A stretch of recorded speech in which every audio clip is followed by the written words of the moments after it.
This news update is brought to you by Grab somebody and tell them hello. Your happiness will be connected to flow. Smile and cheer because that is we flow. Grab somebody and tell them hello. With your hands in the air, hands in the air, hands in the air, hands in the air. This is how we flow, yeah. Grab somebody and tell them this is how we flow.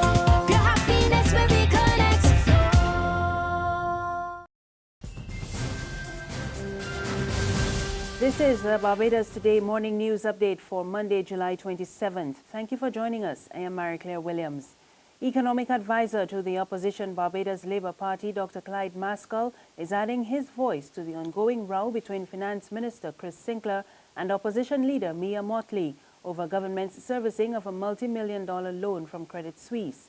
Mottley claims government did not repay the amount on the due date of June 18, a charge that Sinclair denies. At a weekend news conference, Mascoll questioned the level of installments being paid on the loan. He said he wanted to know why did the government only pay $20.63 million as opposed to $56.25 million required on June 18 for the principal alone. Opposition Mia Mottley has suggested that government entered into a debt restructuring program with Credit Suisse, but Finance Minister Chris Sinclair has dismissed her claims. American pilot Richard Terrelonge is this morning nursing minor injuries after his light aircraft crashed at Ealing Grove, Christchurch yesterday. Witnesses saw Terrelonge walking away from the crash site. He was treated by emergency personnel on the scene but was later taken to the Queen Elizabeth Hospital. Terrelonge was the lone occupant of the aircraft, and at the time he was conducting circuit training, which involves takeoff and landing. Barbados Today understands the single-engine aircraft experienced engine failure, forcing Terrelonge to attempt to land at the field. The crash occurred next door to Frank Dean, and he told reporters he was working outside of his home when he heard the noise. All I heard is a little noise. I didn't see nothing.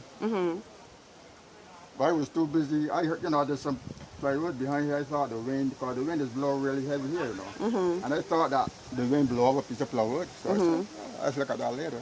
By the time I look out there, I see the plane. The guy had already gone over to the hollow house up there. And that was it. Residents across the Eastern Caribbean are breathing a sigh of relief after the Seismic Research Center of the University of the West Indies lowered the alert level of underwater volcano Kikamjeni from orange to yellow.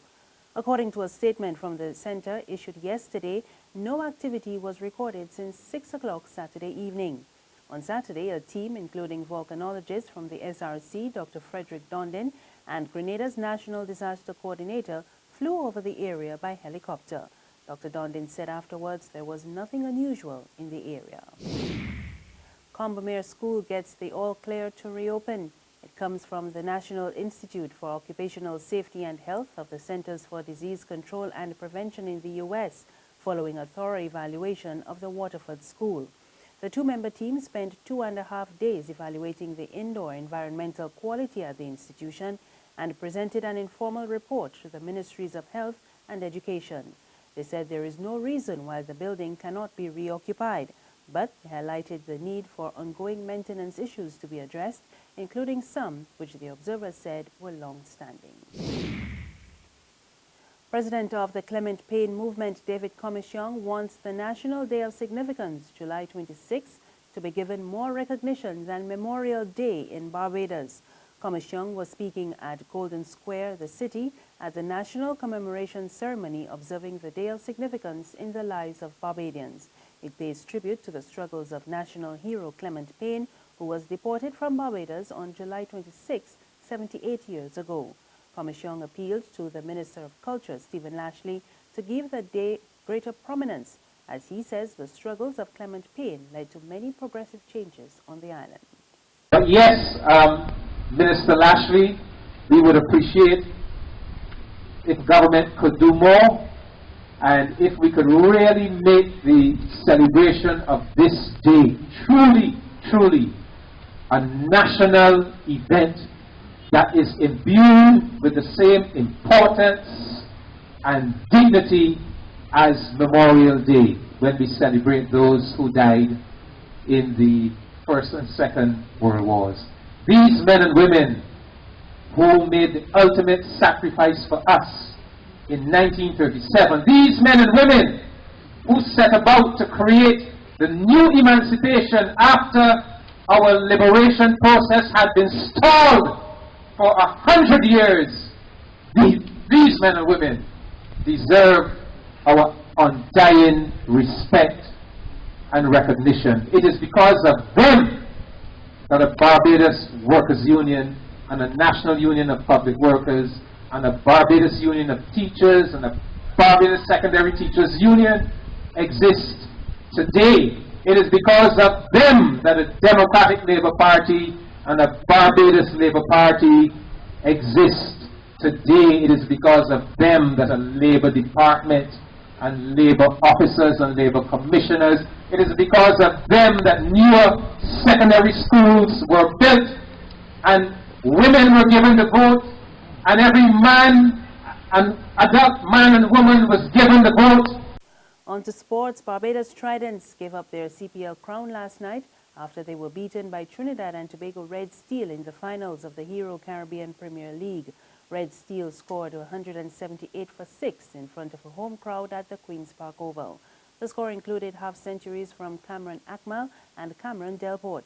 Tridents made a strong start to their innings, with opener Dwayne Smith top scoring with 49 of 30 deliveries. There's regional and international news after this short break.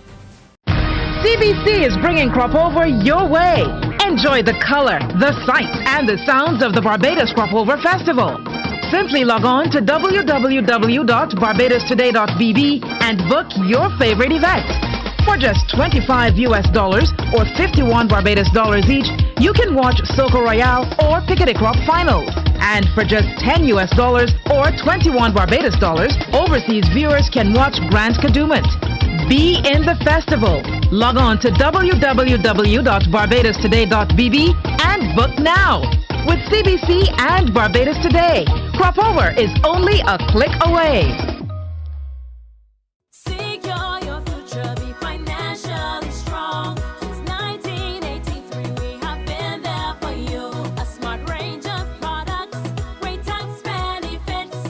We're the solution to your hopes and your dreams. The Barbados Workers Union Cooperative Credit Union. The Barbados Workers Union Cooperative Credit Union. Humble beginnings to smart loans, smart savings. Save smart and borrow smarter, that's the move for me.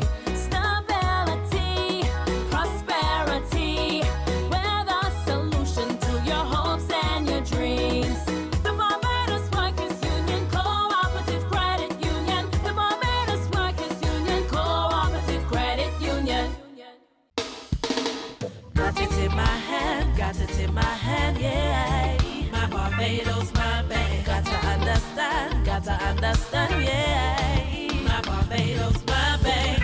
Ain't nothing like a core bank spare. None of them others just can't compare. You just got to love that taste. It's the world-class thing this land makes. Whether I'm cruising or at a bar, whether I'm at home, my bank spare is never far. For this blessing, got to give God thanks. My Barbados, my bank. In news from the region, 11 men are due in court in Trinidad this morning, charged with the murder of senior counsel Dana Sitahal. Sitahal was gunned down in the early hours of May 4th last year as she left a casino. The Deputy Commissioner of Police, Glenn Hackett, identified the 11 at a news conference on Saturday. He also described the case as one of the biggest challenges of his career. As a police officer, This case stands out as the most challenging case that I've ever worked on. Apart from employing the investigative techniques which we have been exposed to, additionally, what became our greatest challenge is collating and synchronizing the technological aspect of this investigation. And new technology, we had to employ and we had to seek help. On the international scene, Turkey has requested a special meeting of NATO ambassadors on Tuesday to discuss military operations against the Islamic State and the PKK Kurdish separatists. Turkey launched air attacks against ISIS militants in Syria and resumed air raids against PKK camps in northern Iraq following recent attacks. We get more in this report from the BBC. Left of a Turkish military vehicle, the latest attack by Kurdish separatists, the PKK. The bomb killed 2 and wounded 4 in a growing wave of attacks. A dangerous triangle has opened up here between Turkey, the PKK, and so-called Islamic State, all seemingly fighting each other. Now Turkey has called a meeting of NATO ambassadors on Tuesday to discuss the threat posed by both IS and the PKK. Talking to the BBC, NATO's Secretary-General encouraged a return to the recent peace process with the Kurdish separatists. We are helping them, supporting them in their efforts to fight terrorism, but of course self-defense has to be proportionate. And that's the news. For more news, log on to www.barbadostoday.bb. You can also subscribe to our e-paper, email updates, and like us on Facebook.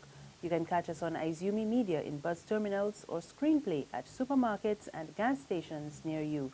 Also, tune in to Channel 101 on Lime TV or Mix 96.9 FM. I am Marie-Claire Williams. Good morning. Our valued partners for the BT Cropover Superstar Competition: Flow, Banks, the Barbados Tourism Marketing Inc., Izumi Media, and Liberty Store.